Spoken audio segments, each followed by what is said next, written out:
بسم اللہ الرحمن الرحیم۔ محترم ناظرین، السلام علیکم۔ ایک یہودی کو رسول خدا صلی اللہ علیہ وآلہ وسلم سے چند دینار قرض واپس لینا تھا۔ ایک دن آپ راستے میں جا رہے تھے کہ وہ یہودی آپ کے پاس آیا اور اس نے کہا، جب تک آپ میرا قرض ادا نہیں کریں گے اس وقت تک میں آپ کو یہاں سے نہیں جانے دوں گا۔ نبی اکرم صلی اللہ علیہ وآلہ وسلم نے فرمایا، اس وقت ادائیگی کے لیے میرے پاس کچھ بھی نہیں ہے۔ یہودی نے کہا، جب تک آپ میرا قرض واپس نہیں دیں گے میں بھی آپ کو یہاں سے جانے نہیں دوں گا۔ آپ نے فرمایا، اگر یہ بات ہے تو میں تیرے ساتھ یہیں بیٹھ جاتا ہوں۔ یہ کہہ کر آپ اس کے ساتھ بیٹھ گئے۔ جیسے جیسے وقت گزرتا گیا آپ کے صحابہ وہاں جمع ہوتے گئے۔ جب انہوں نے یہودی کی یہ جسارت دیکھی تو انہوں نے اس کو سزا دینے کا ارادہ کیا۔ آپ نے انہیں ہر طرح کی تادیبی کارروائی سے روک دیا اور فرمایا کہ تم دور چلے جاؤ۔ حکم رسول کے تحت صحابہ دور چلے گئے۔ سورج لمحہ بلمحہ گرم ہو رہا تھا اور اس کی تپش سے آپ کو اذیت پہنچ رہی تھی، یہاں تک کہ آپ کے چہرہ اطہر سے پسینہ بہنے لگا۔ اس کے باوجود آپ نے کسی طرح کے غصہ کا اظہار نہ کیا اور کوئی سخت جملہ نہ کہا۔ آپ سارا دن وہیں بیٹھے رہے اور ظہر، عصر اور مغرب و عشاء کی نمازیں وہیں پڑھیں۔ پھر رات چھا گئی۔ آپ نے رات بھی وہیں بسر کی اور فجر کی نماز بھی وہیں پڑھی۔ صحابہ یہودی کو ڈرانے دھمکانے لگے۔ آپ نے فرمایا، تم اس سے یہ کیسا سلوک کر رہے ہو؟ صحابہ نے کہا، یا رسول اللہ، اس کی یہ جرت کہ آپ کو یرغمال بنا کر اپنے پاس بٹھا لے۔ آن حضرت صلی اللہ علیہ وآلہ وسلم نے فرمایا، اللہ نے مجھے اس لیے نہیں بھیجا کہ میں کسی ہم پیمان یا کسی اور پر ظلم کروں۔ جب دن چڑھا تو یہودی نے کلمہ اسلام پڑھتے ہوئے کہا، اشہد ان لا الہ الا اللہ و اشہد ان محمدً عبدہ و رسولہ۔ میں اپنی دولت کا ایک حصہ راہ خدا میں دیتا ہوں۔ میں نے آپ کو اس لیے نہیں روکا تھا کہ میں آپ کی توہین کروں۔ اس ذریعے سے میں آپ کے پیمانہ صبر کو آزمانا چاہتا تھا، کیونکہ تورات میں میں نے آپ کی یہ صفت پڑھی ہے، محمد بن عبداللہ مکہ میں پیدا ہوگا اور طیبہ کی طرف ہجرت کرے گا۔ وہ تندخو اور سخت مزاج اور بیہودہ گوئی کرنے والا نہ ہوگا اور کوئی جھوٹی بات زبان سے نہیں کہے گا۔ اس طرح سے میں نے آپ کو یہاں رکھ کر اس بات کی تصدیق کی ہے کہ تورات نے بالکل سچ کہا تھا۔ رسول اکرم صلی اللہ علیہ وآلہ وسلم مبعوث برسالت ہونے کے 3 سال بعد تک خفیہ طور پر دعوت اسلام دیتے رہے۔ اس کے بعد اللہ تعالیٰ نے آپ کو حکم دیا کہ آپ کھل کر اللہ کا پیغام پہنچائیں اور لوگوں کو خدا کی طرف دعوت دیں۔ ایام حج شروع ہوئے تو پورے جزیرۃ العرب سے لوگ مکہ کی طرف آنا شروع ہوئے۔ نبی اکرم صلی اللہ علیہ وآلہ وسلم کوہ صفا پر چڑھے اور آپ نے بلند آواز سے فرمایا، لوگو، میں اللہ کا رسول ہوں، تم اللہ رب العالمین پر ایمان لے آؤ۔ لوگ آپ کی طرف متوجہ ہوئے اور انہوں نے تعجب سے یہ اعلان سنا اور سب کی خواہش ہوئی کہ وہ اعلان کرنے والے کو دیکھیں۔ پھر آپ صفا سے اتر کر مروہ آئے اور وہاں پر بھی آپ نے 3 بار یہی اعلان کیا۔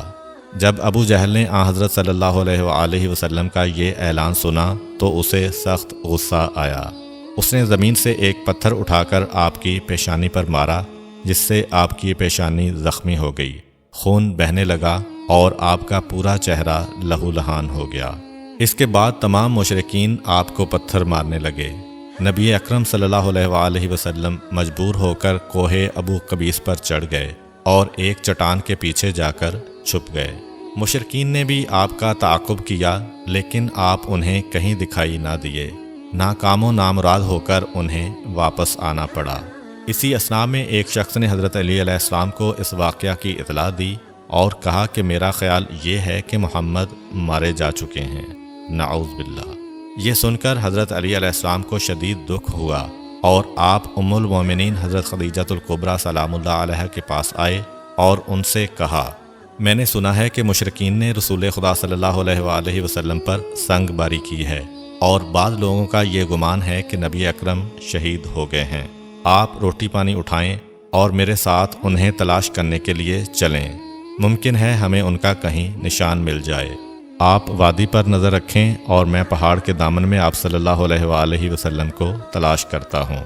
آپ روتے ہوئے آگے بڑھے اور آپ کہہ رہے تھے، یا رسول اللہ، ہمیں جواب دیں، آپ کہاں ہیں؟ میری روح آپ پر قربان، آپ کس وادی میں بھوکے پیاسے ہیں؟ آپ نے مجھے اپنے ساتھ کیوں نہ لیا تھا؟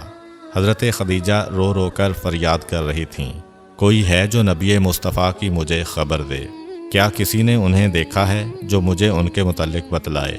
اس وقت جبریل امین علیہ السلام رسول خدا صلی اللہ علیہ وآلہ وسلم پر نازل ہوئے۔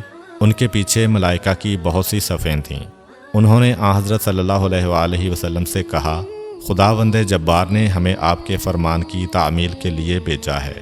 اگر آپ چاہیں تو ہم اس قوم کو تباہ کر دیں گے اور ان کا دنیا میں کہیں نام و نشان تک دکھائی نہ دے گا۔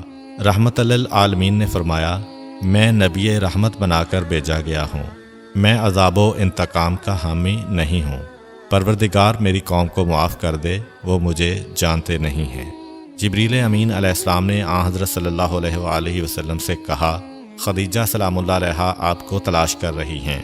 خدیجہ کے رونے نے آسمان کے فرشتوں کو رلا دیا ہے۔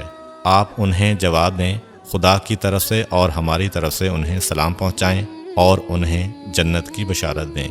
نبی اکرم صلی اللہ علیہ وآلہ وسلم نے خدیجہ و علی کو صدا دی اور انہیں اپنے پاس بلایا۔ دونوں شخصیات آپ کی خدمت میں حاضر ہوئیں۔ انہوں نے آپ کی پیشانی پر پٹی باندھی اور گھر لے آئے۔ جب مشرکین کو معلوم ہوا کہ نبی اکرم صلی اللہ علیہ وآلہ وسلم اپنے گھر آ چکے ہیں تو انہوں نے گھر کا محاصرہ کر لیا اور سنگ باری شروع کر دی۔ حضرت علی علیہ السلام اور حضرت خدیجہ سلام اللہ علیہا آپ کا دفاع کرنے لگے۔ جب سنگ باری میں معمولی سا وقفہ ہوا تو حضرت خدیجہ گھر سے نکلیں اور انہوں نے چیخ کر کہا، فرزندان قریش، کیا تم سے حیا رخصت ہو گئی ہے؟ تم اپنے قبیلہ کی معزز اور محترم خاتون کے گھر پر سنگ باری کرنے لگے ہو۔ اگر تمہیں خدا کا خوف نہیں ہے تو دوسرے لوگوں کو اپنے اوپر ہنسنے کا موقع نہ دو اور اپنے لیے ہمیشہ کی ذلت و بدنامی تو نہ خریدو۔ جب مشرکین نے حضرت خدیجہ سلام اللہ علیہا کی گفتگو سنی تو ندامت کے مارے ان کے سر جھک گئے اور وہ شرمندہ ہو کر اپنے گھروں کو چلے گئے۔